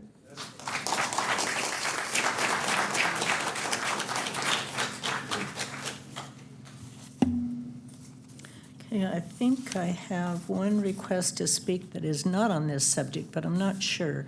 There's no name, and it says petition to block something participation with NSPM-7. I don't even know what that is. Oops, maybe I'm wrong. Good evening. I'm here to educate everyone and tell everybody about NSMP 7. It is a directive that is for the National Security Presidential Memorandum. This is a sweeping directive that mobilizes defense, intelligence, and law enforcement agencies under the guise of countering domestic terrorism and organized political violence. In practice, it criminalizes dissent, as reported by journalists Ken Klippenstein and Dan Bogislaw. This policy explicitly targets ideologies, and I list, quote, anti-capitalist, anti-Christian, or in opposition to, quote, traditional American views on family, race, and gender. This is a blueprint for pre-crime investigations, where thought itself becomes an indicator of violence. We have already seen the consequences of this. We see the deployment of masked federal agents in Chino, in Ontario, driving down San Antonio. I've seen it myself. In Chicago, just this week, we've heard the news of ICE conducting mass document checks in an apartment building, detaining them overnight. The targeting of activists, immigrants, and anyone who dares to dissent from a Christian nationalist agenda is dangerous. And in the words of Anne Frank, echo hauntingly today, there are terrible things happening outside. At any time, at night and day, poor, helpless people are being dragged from their homes. This is not just a national crisis, but a global one. And we've already seen many speakers condemn the genocide in Palestine. But I ask that the city of Chino study this directive and try to combat it. You can do this by educating yourselves and studying the reporting of Ken Klippenstein, both available on Substack, but also further official sources. We need to collaborate with other cities and our representatives to build a unified front against this directive. And ultimately, we need to protect our community by ending, and this is what they suggest in the article, ending collaborations with the Joint Terrorism Task Force unit that will be surveilling residents, allowing federal forces, federal investigation on residents for speech. We can take a stand. You can research on what's possible and protect our Bill of Rights. It's our First Amendment, freedom of speech, freedom of assembly, freedom of expression. It's the first one. So we ask you to look into NSPM 7 and do your due diligence. Thank you.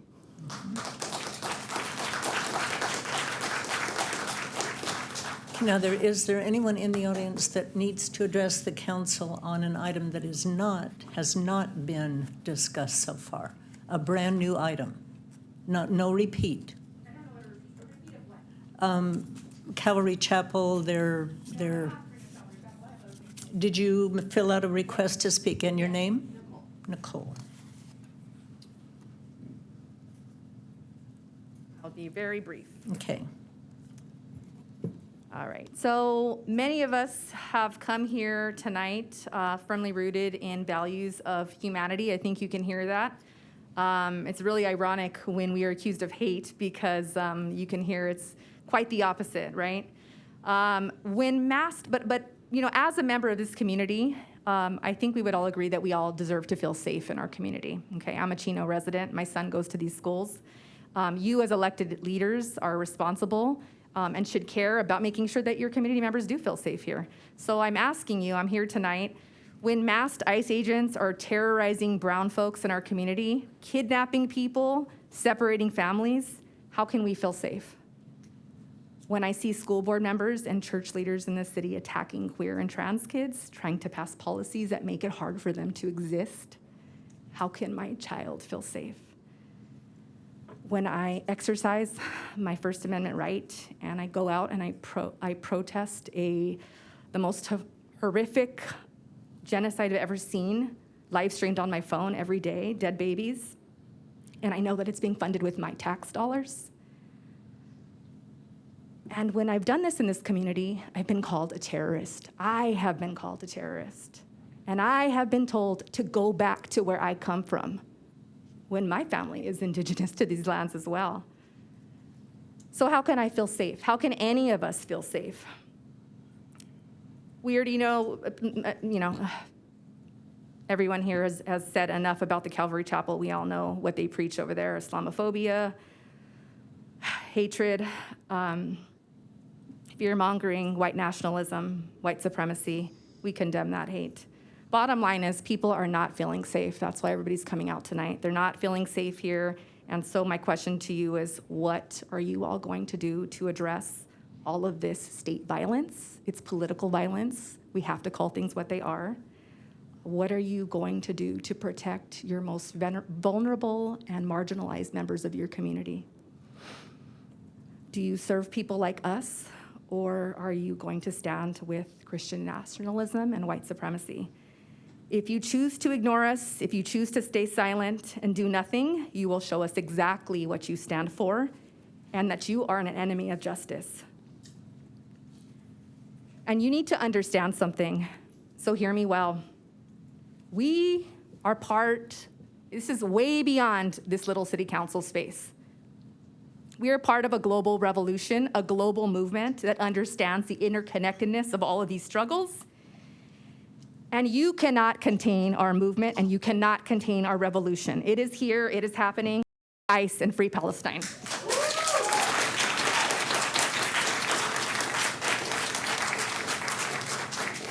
Okay, once again, is there anyone that is it on a different subject? Okay. Did you fill out a slip? Yes. My Name? name is Hazel Romero. Okay. Hello, my name is Hazel Romero. I am an Ecuadorian American resident of the Chino, Ontario area. I work in the city of downtown Pomona. I want to bring to light how our communities have been hit hard by the illegal kidnappings from ICE, and I would like to ask the city council how you guys are protecting your citizens from being taken off the streets, taken from their workplaces, and taken from their cars with no warrant. I also want to ask that the police not collaborate with ICE. I want you guys to do better and to make sure that the police isn't collaborating and helping ICE in with these illegal kidnappings, and to protect your citizens and your residents. Because in Chino, Pomona, Ontario, and all of the broader Inland Empire area, this is a community and a whole area that is a demographic of immigrants. We build this city, we build this area, we pay taxes, we work, we serve, and we need to be protected, and you guys need to do better on how to protect our residents from being kidnapped by ICE without any issue, without any cause. So please make sure that the police isn't collaborating with this, and make sure that ICE isn't given any motivation and isn't amplified, because they already have a lot of power and our communities are being hit really hard. Collaborate with organizations like the Inland Valley Immigrant Coalition, and look into other organizations that protect immigrants instead of incriminate them and put them into concentration camps. Thank you.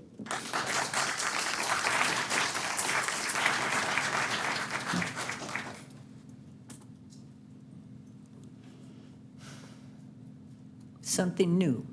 Yes, I'm not on the list. You're not on the list? Okay. All right, real quick. And give me your name, please. Neil Yeager, Y-A-E-G-E-R. Yeah, I was invited here by, one of the Palestinian groups. So the first thing I want to say may be surprising, but I would like to recognize October 7th today. It's 2 years that Israel was attacked by Hamas. I'd like to recognize that day. But otherwise, what I'd like to say is I looked up some statistics on Palestinian deaths of children, and I looked that up today. And before I tell you what this, I have heard on right-wing radio and TV sometimes that the statistics are not correct, that the deaths are not as high as reported. But anyway, I looked up on my phone, and these statistics are from, I believe, neutral organizations. So the first one is from UNICEF. They say 50,000 children in Gaza have been killed or injured. Okay, and then the other statistic is from Save the Children organization. They're saying 20,000 children have been killed. And I think that's a tragedy. It's a bigger tragedy than what happened in Israel, even though I do think that was a tragedy. I think, I hope that the city council will possibly make a resolution saying that the genocide needs to stop in Gaza. Thank you. Save Gaza. Thank you, Neil. Okay, is there anything new? Okay, yes, ma'am.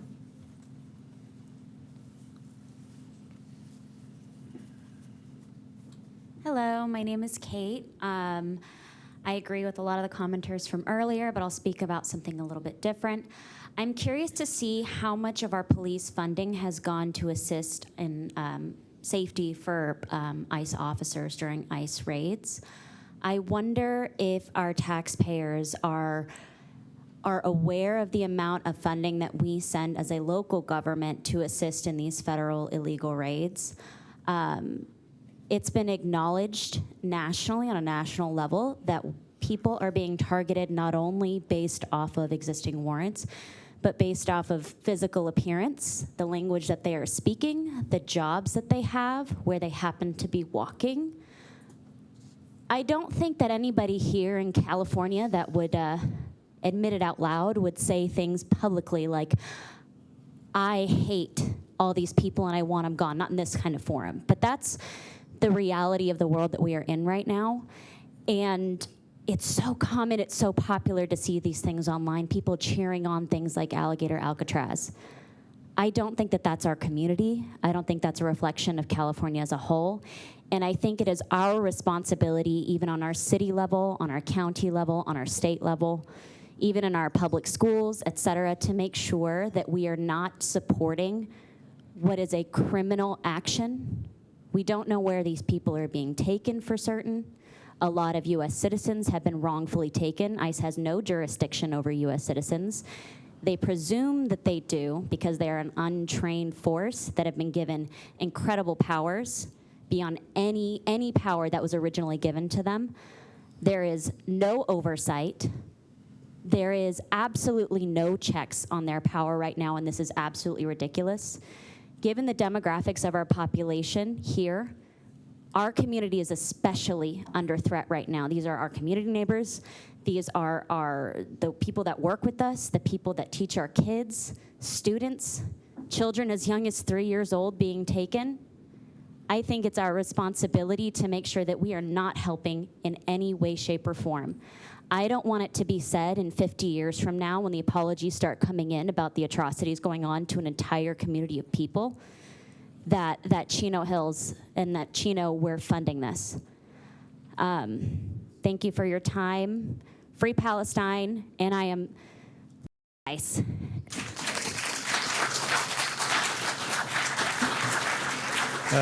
Mayor, I wanted to say that there are certain things that are not protected, including the use of profanity, and I just want to give you that opportunity to enforce that, and it's a widely applicable rule. Please do not speak out like that. We've been very respectful of your time, and you guys have been really good so far, so please don't start shouting. I appreciate that. There have been just a couple of words that flew. Otherwise, people have been very respectful, which I appreciate. I'm going to close the public hearing or the public comment period right now. I have a couple of comments to make, and that is the event that's coming up at Calvary Chapel. The city of Chino does not fund, we do not approve, we have no idea organizations who they have speaking. Regardless of whether it's a church or it's a nonprofit or a for-profit business. How they run their businesses, who they have and come and speak, what their agenda is, it's completely up to them. If there is a large gathering, we require an event permit, and they have requested a permit, and so that has been processed through the regular means. If our police respond by request, they are funded by that organization, whether it's a church or any other nonprofit or for-profit. If a big event happens and we provide police protection, which is available to whatever, when the Chino Junior Fair has a big event, our police respond, and they are funded by that organization. If our police are there, they will be funded by the church.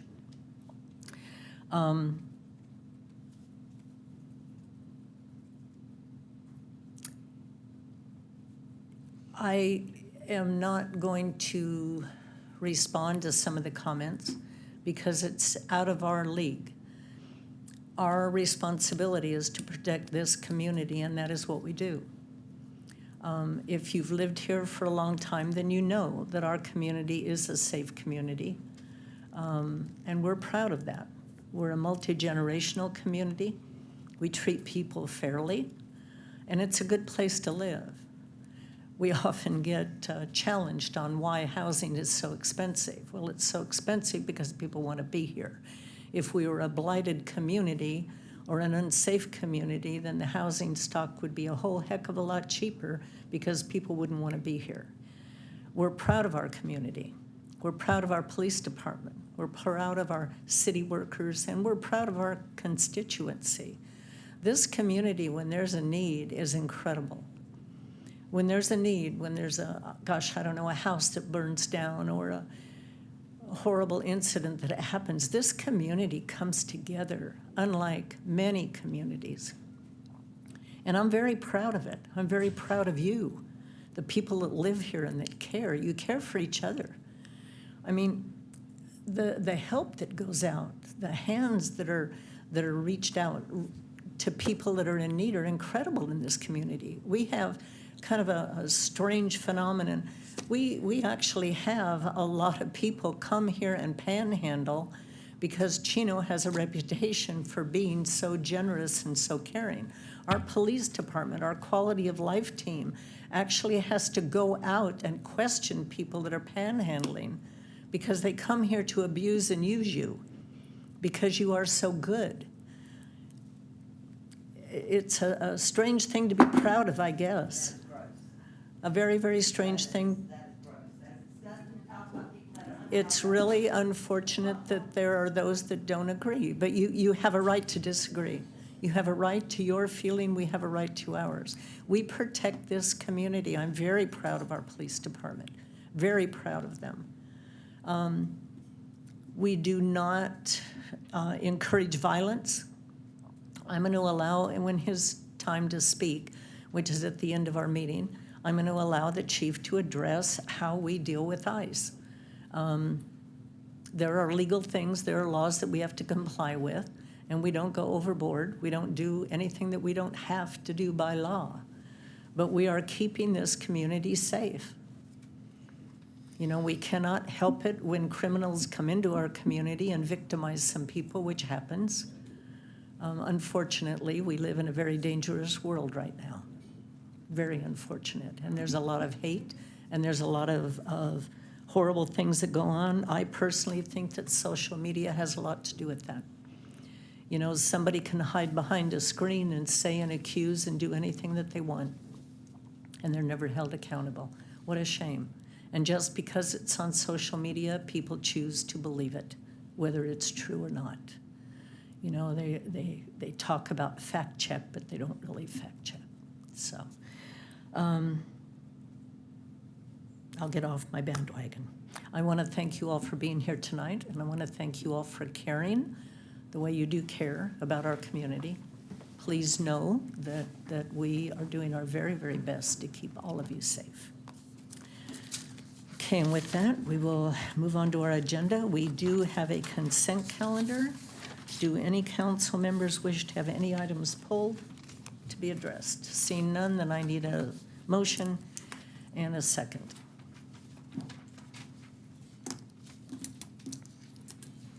Natalie is the monitor now. Oh, there it is. Okay, we have a motion from Mayor Pro Tem Burton, second from Councilmember Flores. Please vote. You better, Mayor, you better. And of course, it's not working, right? Hang on. Yeah, I have to click it instead. Okay, the consent calendar passes unanimously. Mayor? Yes, ma'am. We're at 2 hours. Did you want to take a break? Pardon me? Excuse me, but you're out of order, sir. You are out of order. I will ask you. I got brothers out there. Sir, I'm going to ask you to please refrain, okay? Have respect. Thank you very much. Next item on the agenda is the mayor and council reports. Due to the time, I'm going to not give my report. Mayor Pro Tem Burton.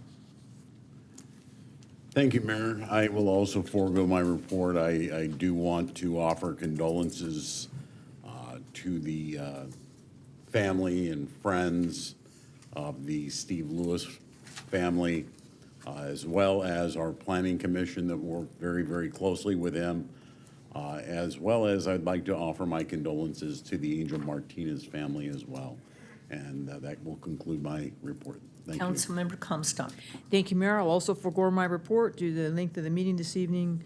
I am also going to offer my sympathy and condolences to Steve Lewis and his family. Steve was a great guy, served our community very faithfully and loyally for many years. He will be missed. My last image, Mayor, of Steve is at the reindeer romp when he was in a dinosaur outfit jogging the 5K. Steve was just that type of personality and a good person, and he's going to be missed. Also to the Martinez family for the loss of their young son and a great boxer in our community. That'll conclude my report tonight. Thank you, Mayor. Councilmember Flores. Yes, thank you, Mayor. I'd like to forego.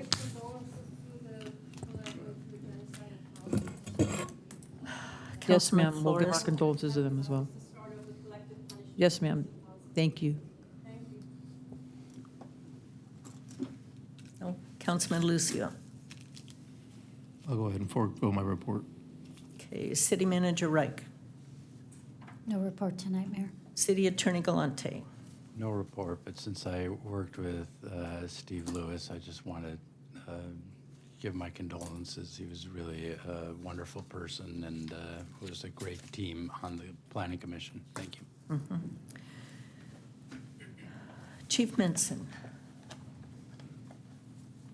Just at your request, Mayor, I'll just talk specifically about Senate Bill 54. We do not participate in immigration enforcement. We comply with the California Values Act, so we're in full compliance. We don't participate with ICE.